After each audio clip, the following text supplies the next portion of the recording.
হ্যাঁ, আমার ভুল হচ্ছে কোথাও, তাই না? চল তুই, তোকে আমি রাজামশাইয়ের কাছে নিয়ে যাব। রাজামশাই তোকে নিয়ে যেতে বলছে, এক্ষুনি চল আমার সাথে। আরে ঝন্টু মিয়া, তুমি আমার সাথে এই কাজটা করতে পারলে? কি বলেন রাজামশাই?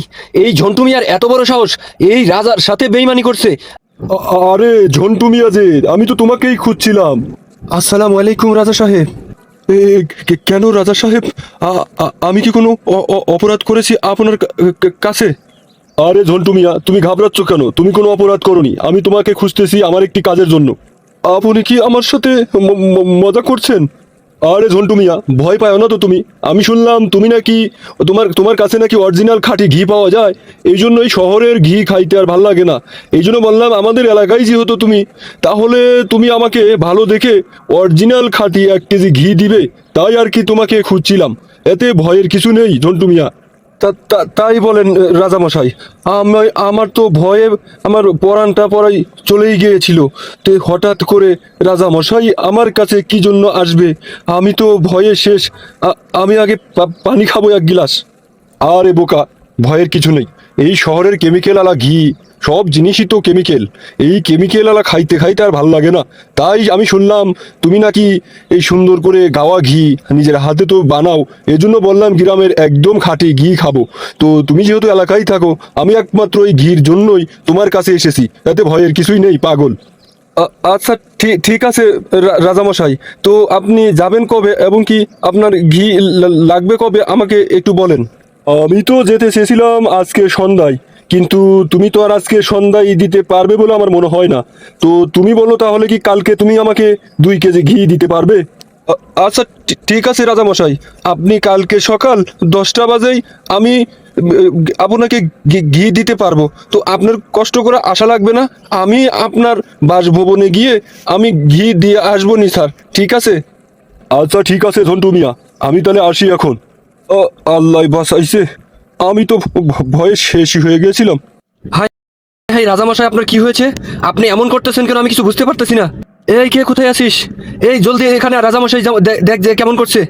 আরে হাক্কা, আমার তেমন কিছু হয়নি, কিন্তু আমার এত পরিমাণ ওয়াশরুমে যাওয়া লাগছে। তো আমার জানটা পড়াই বের হয়ে আসার অবস্থা হয়ে গেছে। এখন এখন আমি আর সহ্য করতে পারছি না হাক্কা, এখন আমি কি করব?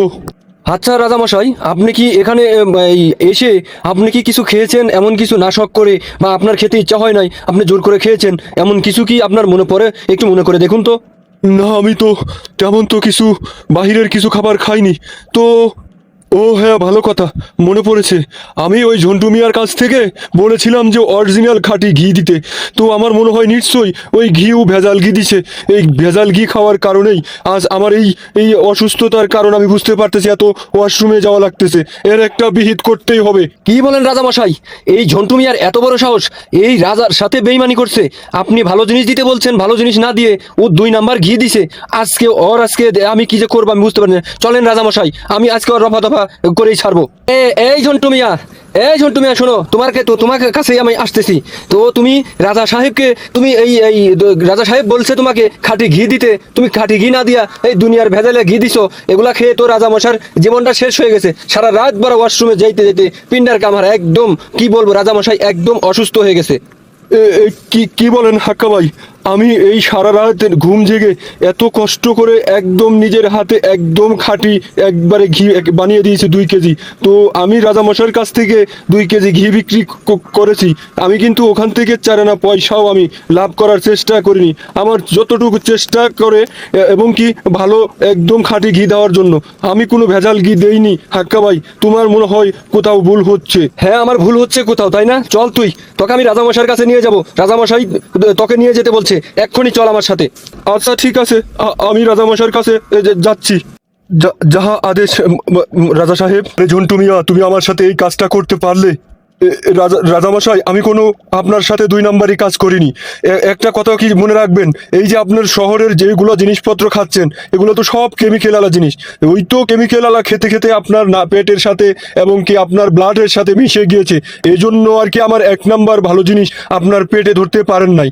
আপনি আমাকে কোনো দোষ দিয়েন না রাজামশাই। আমি আপ্রাণ চেষ্টা করে আপনার জন্য খাঁটি ঘি তৈরি করে দিয়েছিলাম আমি। হ্যাঁ ঝন্টু মিয়া, আমি তো আগে কখনো ভাবিনি। তুমি তো একদম সঠিক কথাই বলেছো। আমরা যারা শহরে থাকি, এই শহরের মানে কি বলবো, এই সবই তো কেমিক্যাল। হয়তো এই কেমিক্যালের কারণেই হয় খেতে খেতে আমাদের ব্লাডের সাথে মিশে গিয়েছে। তুমি যে বলেছো এটাই রাইট। তাই হঠাৎ করে ভালো ঘি খেয়েছি, এই জন্যই আর কি মনে হয় আমার এই পেট সমস্যা দিয়েছে। তুমি আসলে অরিজিনাল জিনিস দিয়েছিলে, তো দোষটা হয়তো আমারই হবে। যাই হোক, তুমি মনে কিছু নিও না, ঠিক আছে? তো তোমাকে অনেক কথা বলে ফেলছি, আমাদেরই ভুল বোঝাবুঝি হয়েছে। তো এখন থেকে আমরা আর কেমিক্যাল মুক্ত জিনিস খাবো, এবং দেশের যেগুলো চাষাবাদ হয় নিজের কৃষকের কাছ থেকে নিজে খাবো। রাজামশাই এতক্ষণে তাহলে একদম ঠিক ঠিক ধরতে পেরেছেন। শহরের কেমিক্যাল আলা জিনিস খেয়ে আপনার ব্লাডের সাথে মিশে গিয়েছে, আমাদের ব্লাডে মিশে গিয়েছে। তো ভালো জিনিস খেতে একটু সময় লাগবে, এতে ভয়ের কিছুই নেই। তো আমাকে ক্ষমা করে দিন। তো আমি আসি রাজামশাই, আসসালামু আলাইকুম।